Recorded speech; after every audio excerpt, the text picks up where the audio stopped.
Assalamualaikum warahmatullahi wabarakatuh. Bismillah, alhamdulillah, wa syukuri nikmatillah, la haula wa la quwata illa billahil aliyul adim.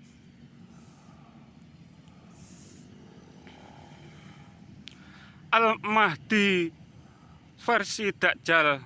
Keduanya berpotensi ada dalam diri manusia, karena semua manusia yang dilahirkan ke muka bumi ini dibekali agama Islam atau ada janji saat persaksian. Setelah roh ditiupkan ke jasad, semua nabi diutus agar memberikan pencerahan ke umatnya masing-masing. Semua nabi satu tauhid, satu Tuhan, satu tujuan, mencari ridhonya Tuhan pencipta semua dalil. Semua nabi mengajarkan syariat yang berbeda-beda. Yang disebut Islam itu iman kepada zatnya Tuhan yang menciptakan semua dalil.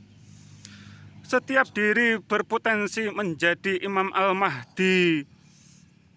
Untuk dirinya sendiri juga berpotensi menjadi Dajjalnya dirinya sendiri. Setiap diri dituntut untuk menegakkan iman Islamnya yang menjadi bekal dilahirkan ke muka bumi ini. Yang menyelisihinya berarti menjadi Dajjal untuk dirinya sendiri atau untuk orang lain. Yang disebut Imam Al-Mahdi, yang pertama kali Nabi Nuh menegakkan tauhid yang diselewengkan atau yang telah rusak, dan semua nabi atau rasul itu Imam Al-Mahdi di zamannya masing-masing. Bedanya dengan Imam Al-Mahdi dengan Rasul, kalau Imam Al-Mahdi hanya sebatas penegak tauhid saja, sedangkan Rasul itu mempunyai wewenang membawa syariat dari Tuhan yang diwahyukan melalui malaikat Jibril.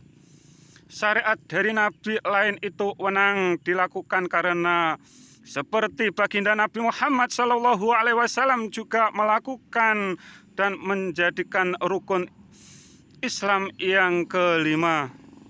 Kebanyakan umat Islam gagal memahami sabdanya yang berbunyi, perbuatan yang menyerupai mereka atau menyamai mereka termasuk golongan mereka. Ini yang kami pahami tentang tauhid. Banyak golongan atau kelompok yang tauhidnya menyerupai, menyamai tauhidnya agama tetangga yang telah rusak atau menyelisihi dengan yang diajarkan nabinya masing-masing. Karena tidak paham dengan petunjuk yang ada, seperti yang ada di kitab yang diwahyukan kepada Nabi Isa. Di situ dijelaskan bahwa awal kejadian itu firman yang artinya tidak ada firman yang menyerupai, menyamai, apalagi melebihi Alkitabnya. Dalam pengertian dalil dengan yang menciptakan dalil, semua dalil wajib berbeda dan memang berbeda. Mereka malah beranggapan nabinya dituhankan atau dianggap Tuhan. Di ujangan nenek moyang orang Nusantara, zatnya Tuhan tan keno kino ya opo, zatnya Tuhan tidak dapat disamakan dengan apapun, atau zatnya Tuhan wajib berbeda dengan semua makhluknya. Seruan ayat Al-Quran menyerukan jangan samakan, jangan sekutukan Tuhan dengan makhluknya. Sebagai umatnya baginda Nabi Muhammad SAW, apabila menyelisihi seruan ayat Al-Quran, maka yang diimani atau yang disembah hanya berhala yang ada di hati pikirannya sendiri. Yang demikian mereka-mereka yang beranggapan bahwa Tuhannya beranggota badan dan membutuhkan tempat. Kalau dipahami demikian, berarti yang dituhankan tidak maha awal karena lebih awal tempatnya, tidak maha kekal karena setelah menciptakan tempat lalu berpindah ke tempat itu, tidak dapat disebut maha menyempitkan semua makhluknya, karena disempitkan makhluknya atau ciptaannya. Tidak dapat disebut maha besar, karena lebih besar yang diciptakannya. Tidak dapat disebut maha luas, dan seterusnya. Sungguh zatnya Tuhan pencipta semua dalil itu maha segala-galanya, maha sempurna.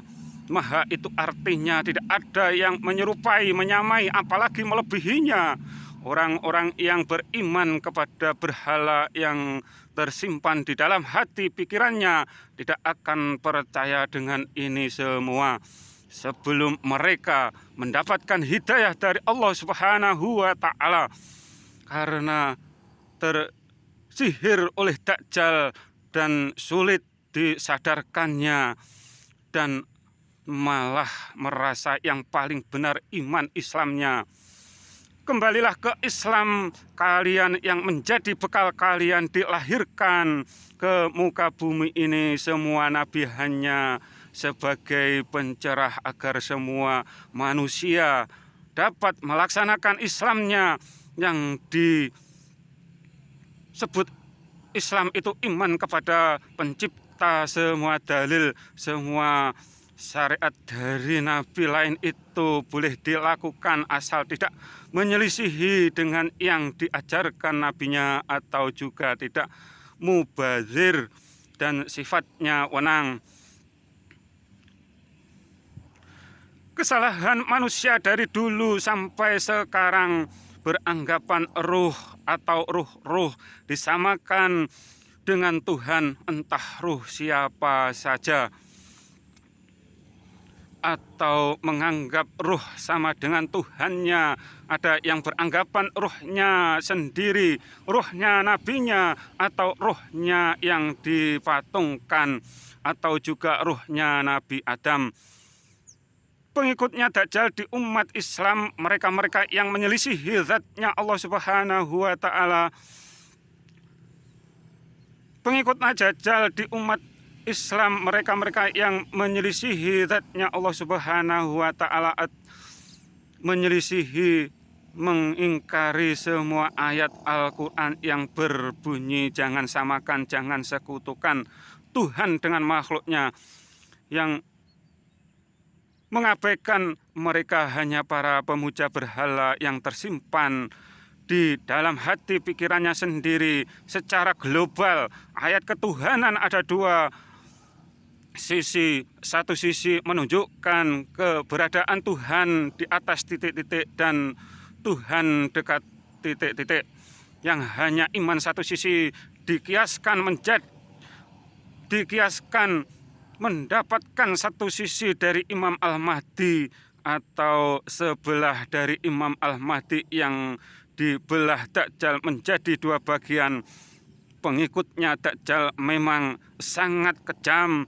Ayat Al-Quran yang seharusnya diimani secara keseluruhan, mereka imani satu sisi saja. Kalau demikian yang diimani surganya juga bermata sebelah, atau surganya Dajjal bermata sebelah.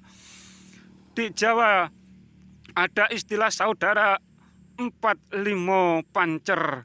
Di sana ada dewa-dewi, pengertiannya sama, dewa yang berkepala 4 dengan 5 pancer, gambaran ruh manusia yang ingin selalu sujud atau menghadap ke zatnya Tuhan pencipta semua dalil yang ada. Saudara 4 dengan dewa-dewi, satu gambaran karakter pribadi manusia, ibarat tinta print 4 hanya dapat dihitung dengan jari kanan saja menjadi sejuta warna. Kalau saudara 4 itu mengembang jumlahnya menjadi 70.000, itu pun kalau Tuhan meridhoinya. Yang paling penting sebagai umat Islam, jangan sampai menyelisihi seruan ayat Al-Quran, atau jangan samakan, jangan sekutukan Tuhan dengan makhluknya. Yang menyelisihinya semua amal ibadahnya kelak di akhirat. Wassalam. Bila ada salah kata mohon dimaafkan. Wassalam.